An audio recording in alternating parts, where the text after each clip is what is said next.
અંબાજીમાં 6 નરાધમોએ 15 વર્ષીય સગીરા સાથે દુષ્કર્મની ઘટનાને લઈને સમગ્ર પંથકમાં ચકચાર મચી જવા પામી છે। ત્યારે પોલીસના અપૂરતો બંદોબસ્તના કારણે આ ઘટના ઘટી હોવાનું સાંસદ ગેનીબેન ઠાકોરે નિવેદન આપ્યું છે।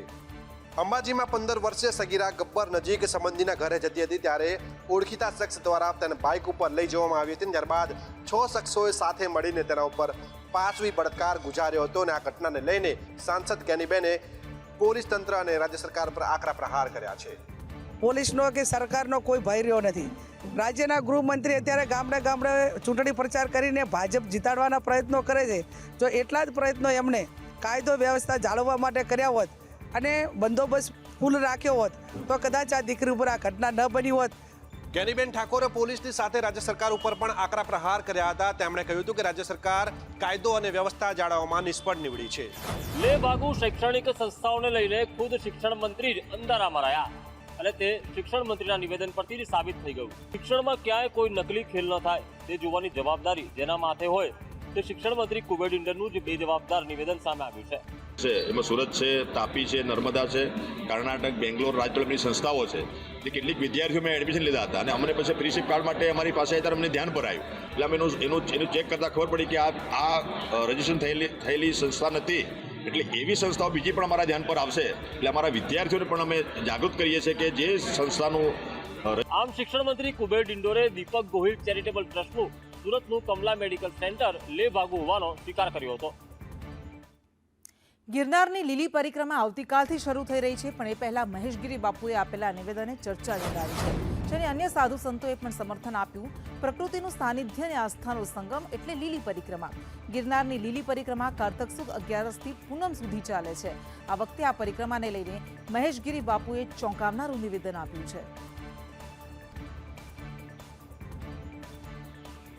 પરિવાર આ યાત્રામાં આવવાના છે લીલી પરિક્રમામાં, તેઓએ પોતાના સાથે ભગવી ધ્વજા રાખવી જેથી આખો ગિરનાર અને પરિક્રમા માર્ગ ભગવામાં। આ પરિક્રમાના મેળાના અંદર જો કોઈ બદ્રીનાથનો બદરુદ્દીન દેખાઈ જાય તો એને સારી રીતે પ્રસાદ આપવો અને પ્રસાદ આપ્યા પછી ભાવનગરમાં ડિજિટલ અરેસ્ટનું કહી 15 લાખની છેતરપિંડી થઈ હોવાનો પહેલો કેસ નોંધાયો છે। બિલ્ડર સાથે આ છેતરપિંડી થઈ। ભાવનગર શહેરના એક બિલ્ડર સાયબર ફ્રોડનો શિકાર બન્યા છે। બિલ્ડરે પોલીસ ફરિયાદમાં જણાવ્યું હતું કે તેમને 29 નવેમ્બરના રોજ અજાણ્યા ફોનમાંથી ફોન આવેલ અને કહ્યું કે તમે મુંબઈથી નેપાળ જે પાર્સલ મોકલાવે છે તેમાં 5 passport, 3 credit card, MD drugs, 140 ગ્રામ સામે વાત કરી રહેલા રાકેશભાઈ નામના વ્યક્તિએ તમારા નામનું અરેસ્ટ વોરંટ નીકળશે એવું કહ્યું હતું।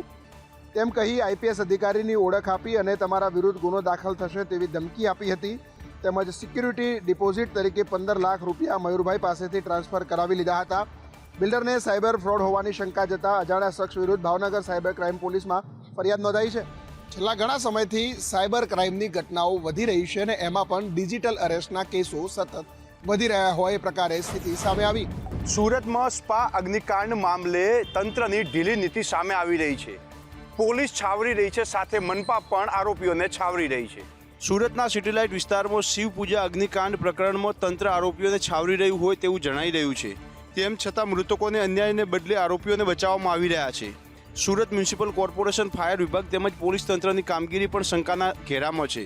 સમગ્ર પ્રકરણમાં ભીનું સંકેલીને જીમ અને સ્પાના સંચાલકના ઘરે ગોળીઓ નાખવાનો કરસો રચાઈ રહ્યો છે અને પ્રોપર્ટી ઓનર રૂંગટા બિલ્ડર્સ સામે હજુ જ કોઈ પણ કાર્યવાહી કરવામાં આવી નથી।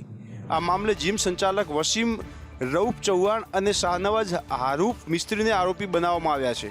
ઘટના બાદ પોલીસે રાત્રે છેક 10 વાગે મીડિયાને શું કામ બ્રીફિંગ કર્યું, સાથે જ બિલ્ડર અને ઓનર્સ વિરુદ્ધમાં કેમ કોઈ કાર્યવાહી નહીં, અનેક સવાલો છે જે અત્યારે તંત્ર ઉપર થઈ રહ્યા છે। અમદાવાદ ગાંધી આશ્રમ ડેવલપમેન્ટ અંતર્ગત જાહેરાત કરવામાં આવી છે કે આજ મધરાત 12 વાગ્યાથી કેટલાક માર્ગ કાયમી બંધ થઈ જશે। ટ્રાફિક પોલીસ અને ગાંધી આશ્રમ ડેવલપમેન્ટ પ્રોજેક્ટ દ્વારા સંયુક્ત જાહેરાત કરાઈ છે કે આખરે આરટીઓ કચેરીથી ચંદ્રભાગા બ્રિજ સુધીનો આશ્રમ રોડ હવે કાયમ માટે બંધ થઈ જશે। આ ઉપરાંત હોટલ આશ્રયથી કાર્ગો મોટર સુધીનો માર્ગ બંધ રહેશે। 9 તારીખથી મધરાત 12 વાગ્યાથી તેનો અમલ શરૂ થશે। માર્ગ બંધ થવાથી વાહન ચાલકોને વધુ અગવડ ન પડે તે માટે વિવિધ વૈકલ્પિક વ્યવસ્થા કરાઈ છે। તમામ જરૂરી દિશા નિર્દેશ માટે સાઇનબોર્ડ લગાવવામાં આવશે। ડીમાર્ટ અને કાર્ગો મોટર તરફ વધુ પોલીસ જવાન મૂકવામાં આવશે। આશ્રમ મુલાકાતીઓને કોઈ તકલીફ ન પડે તે માટે ફ્રી લેફ્ટ ટર્ન અને પીક અવર માટે વિશેષ આયોજન કરવામાં આવ્યું છે। ગાંધીનગરમાં ઝીકા વાયરસનો કેસ સામે આવતા આરોગ્ય વિભાગ દોડતું થયું છે। ગાંધીનગર મહાપાલિકાના આરોગ્ય વિભાગ દ્વારા અલગ અલગ વિસ્તારોમાં સર્વેલન્સ હાથ ધરવામાં આવી રહ્યું છે. ગાંધીનગરના સેક્ટર 5માં રહેતા એક વ્યક્તિનો ઝીકા વાયરસનો રિપોર્ટ પોઝિટિવ આવ્યો છે. શંકાસ્પદ કેસના પગલે ગાંધીનગર મહાનગરપાલિકાના આરોગ્ય વિભાગ દ્વારા સર્વેલન્સ હાથ ધરવામાં આવ્યું છે. ઝીકા વાયરસ બાબતે આરોગ્ય વિભાગ પણ સતર્ક થયું છે. આરોગ્ય વિભાગની ટીમે સેક્ટર 6, 4 અને 13માં ચેકિંગ હાથ ધર્યું છે. 400થી વધુ ઘરમાં 70 ટીમે ફોગિંગની કામગીરી હાથ ધરી છે. સગર્ભા મહિલાઓને ખાસ તકેદારી રાખવા આરોગ્ય વિભાગની અપીલ કરી છે. હાલ દર્દીની સ્થિતિ સારી છે. દર્દીની હાલની સ્થિતિ હોવાથી ઘરે જ સારવાર આપવામાં આવી રહી છે. ઝીકા વાયરસ સંક્રમિત એડિસ મચ્છર કરડવાથી ફેલાય છે. ડોક્ટરના મતે ઝીકા વાયરસ સગર્ભા સ્ત્રીઓને સૌથી વધુ નુકસાન પહોંચાડી શકે છે.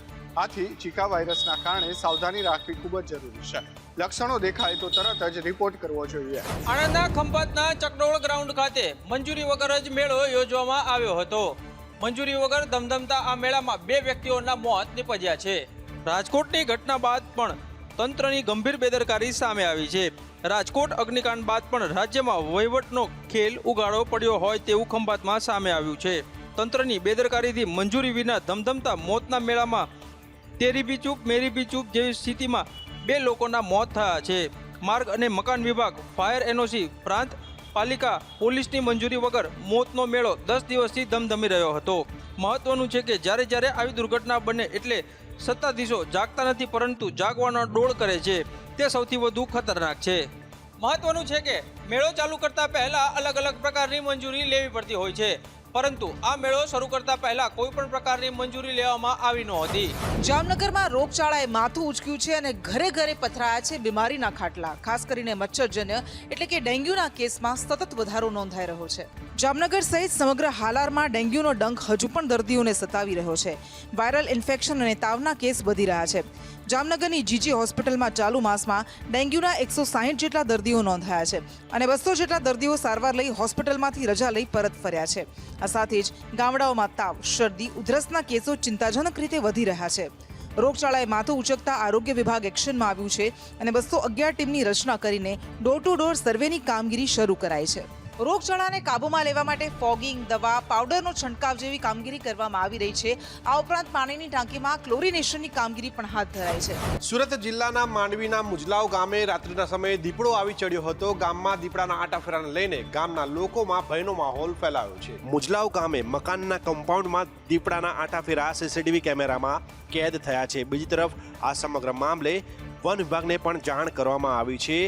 આ સમગ્ર ઘટનાને લઈને ગામના લોકોમાં ભયનો માહોલ જોવા મળ્યો છે. દીપડાના આટાફેરા જોવા મળતા હવે વન વિભાગ પણ સતર્ક જોવા મળ્યું છે અને માંડવીના મુજલાવ ગામે દીપડાને ઝડપી પાડવા માટે હવે પાંજરું મૂકવામાં આવે તેવી ગ્રામજનોએ માંગ કરી છે. કારણ કે હાલ તો દીપડા દ્વારા કોઈ પણ પ્રકારની જાનહાનિ ગ્રામજનોને નથી કરવામાં આવી, પરંતુ આગામી દિવસોમાં જો કોઈ જાનહાનિ થશે તો તેના માટે કોણ જવાબદાર છે અને આ સમગ્ર ઘટનાને લઈને ગ્રામજનોએ માંગ કરી છે કે દીપડાને પકડવા માટે ગામમાં એક પાંજરો મૂકવામાં આવે. ગામમાં દીપડાના આટાફેરાની જાણ વન વિભાગને કરાતા વન વિભાગે દીપડાને પાંજરે પૂરવાની કવાયત હાથ ધરી છે.